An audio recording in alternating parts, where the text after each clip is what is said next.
Fa un any que aquestes instal·lacions es van posar en marxa. És el centre de serveis per a la gent gran, el Lliri Blau. Així es diu l'espai que ha celebrat un any de vida a Riudellots de la Selva. Prop d'un centenar de persones es van reunir per celebrar l'acte d'aniversari, amb la presència de diverses personalitats públiques i del món polític, com també els usuaris. La mateixa alcaldessa de Riudellots va voler avançar alguns dels projectes de futur relacionats amb el centre.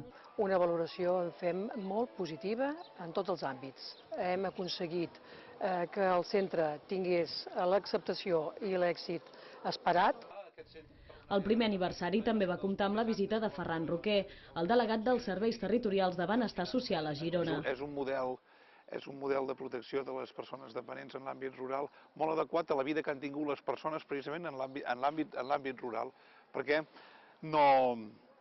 són centres que permeten que les persones envelleixin, que les persones facin vida en el lloc on han viscut. La persona encarregada de dirigir aquest centre de gent gran va voler destacar la feina feta i les intencions de seguir treballant per a aquest col·lectiu. Llavors, nosaltres, el primer repte que teníem era que es poguessin emplenar totes les places. Una vegada assolit aquest repte, els nostres objectius ha estat poder consolidar tota la part tècnica, tots els nostres objectius, els valors, els principis i la missió que anem a assolir.